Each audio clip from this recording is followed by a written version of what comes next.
But how does one tell that you've reached that point where this is no longer for redeeming, but it's for me to make a decision and, you know, walk out? You know, the need for escape, usually that feeling is very overbearing in one's mind. When you know you're having a problem, it's same thing at work.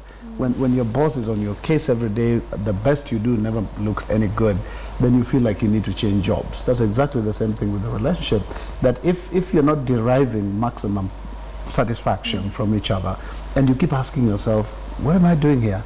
Then that's your first step. Yeah, but then again, if you have an issue with the other person over everything, including taking the trash out.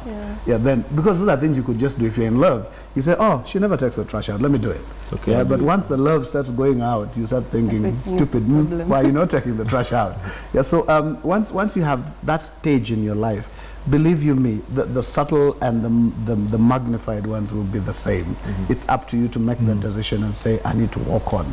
Walking on is pretty difficult. Like Chris always says, it's impossible, in fact. You can't just wake up and say, I'm gone. Yeah, you have to think through these things, and then when you finally agree with yourself that I'm going to do this, of course you inform the significant others, people near you, but you always have that issue of somebody coming to tell you, you know, the explanation syndrome. Why are you leaving? You know, what's going to happen to the children? What's going to happen to your self-esteem? And, you know, all these things. Because if it's a bad person, they'll probably also want to show you that I'm better off without you. And that's the rebounding thing we talked about it a week or so ago. But I think each one of us has that onus. You have to be able to make that decision. And when you do it, you've got to get very strong social support systems around you. Because if you're on your own, which is one of the signs of a bad relationship, when you're on your own. Because everybody you go to says, you guys, me, I've had enough of the two of you. You know, so then you start realizing you're actually solo.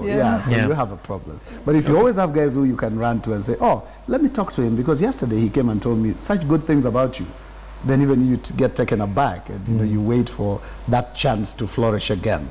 Yeah, but the minute you realize everybody doesn't want anything to do with you, it means they saw it long before you. Long before you saw it. Okay, there's a lady here by the name Jennifer here via Twitter who says that she's been in a relationship for the last 15 years. For 4 years now, she's felt it's a wrong relationship, but how can she possibly walk away after investing in it for that long?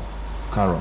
It would be important to know, I think that's one of the things that one wonders after 15 years, really, can I go back to the market where start afresh? Start afresh. What do I do? People are often very afraid of that. It's true. So Carol, how would she, you know, walk out? Where does she start from? Okay, first of all, it's usually very important to know, like, why does she think the relationship is wrong? Because there are many times anything that becomes monotonous becomes boring. You know, we want the allure of what is new and shiny, So there is that. You can be stuck in a rut and you're not necessarily in a toxic relationship, but then there are these other signs we're talking about. Like when she says, this relationship is wrong, has there been any of those things we've talked about? Has there been verbal abuse? Are they just not friends anymore, not communicating? Because once she gets to that point, then she can start a self-evaluation of what's going wrong, you know. Has she taken any steps to figure out what's going wrong? Have they tried? Because the first step for any relationship, even when you're friends and you have a conflict, what do? Talk about it, resolve it. So if they've reached the point they can't resolve mini conflicts together, and now they've blown up, there's nothing they talk about, then it's probably time to see someone, you know. A relationship expert, yes, because now you need an external party to even help communicate for the both of you, because anything you say is misconstrued. And you know, a lot of what goes on in relationships are founded on skills. Some people develop those skills in relationship, like how to resolve difficult issues. And what often happens in relationships is things get into a very bad state. Now, it would be very tempting to just walk out. But if you go to see a professional, there's a very strong chance that the professional will see what the issue is. You bear in mind that a professional sees thousands of couples. You are unique. You only see your problem. You think your problem is very weird. But no, your counsellor will have seen that problem 5 times that week.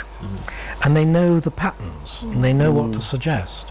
And it's absolutely staggering the number of times you see a couple in front of you where one of them suddenly, you see the light bulb go off. Doing, I know what's going wrong in this relationship now. And they go home and they start doing something different. When you start doing something different, things start to change. You remember that wonderful thing about, you know, insanity is doing the same thing over and over again and expecting something to change. Different results. Yeah, well, that's what happens in relationships. Every argument follows the same path. You need somebody to say, have you thought about arguing about this like this? And when that happens, suddenly the rules start to change. Okay. You know, Michael, relationships are like religion. We actually thrive on hope. Yeah, and you keep hoping for the best. And that's why some people come and tell you, oh, your man is such a mess. But you say, no, no, no, no.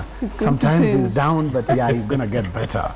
You know, and the same way you're told in religion that when things are bad, pray like your life depends on it. We do that every day with the relationships. We are not kneel down and pray, but you know, you keep hoping for the best out of somebody else. And that's the essence of loving someone. You give them that opportunity to become better, and you keep hoping and hoping and hoping. Sometimes, again, like in relationships, like with religion, you could go fasting, you could do, you know, all those things we do, make offerings and do stuff. So one day you come home with gifts and you tell this person who you were fighting with yesterday that, you know, I thought of you during the day and this is the product of my thought. Things get better for a week, you know, so you keep hoping that something good will come out of it. Eventually, we hope for Canaan, you know, the land of milk and honey. All of us hope for that.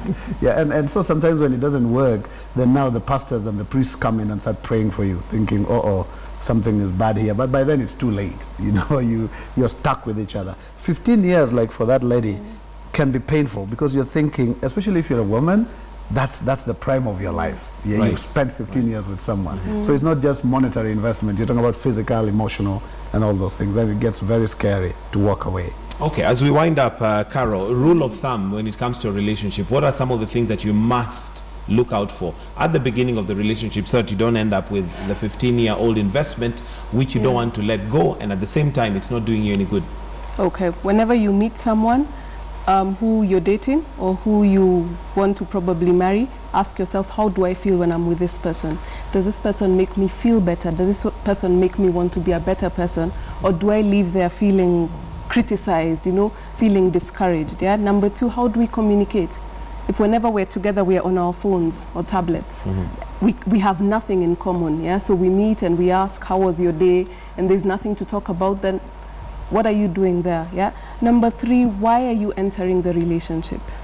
Because, for example, if you're entering a relationship because you're turning 30 or all your friends are married or there's outside pressure, trust me, you will marry the first person who comes along. Yeah. So ask yourself, what are your expectations realistically? What principles am I not likely to change? For example, religion, because if that is already in the way, when you meet someone, there's no point of wasting your time. If you know there's some areas, I cannot marry a smoker, I don't expect him to stop smoking, you know, so know which are the no-go areas for me. Any form of abuse is a no-no. You see, physical is easy to see, verbal is not, and it's probably worse because it destroys your self-esteem, it corrodes you, you stop being the person you are. So any person who constantly puts you down, you know, makes you look like they're the better person, there's nothing you do right, then there's no way you're spending a lifetime with that person. Jealousy, another really bad one. Yes, the insecurities. I mean, there's the normal one, a little jealousy, but yeah, the point of they've gone through, they've put in things in your phone to spy on you, or you know, you have someone following you constantly.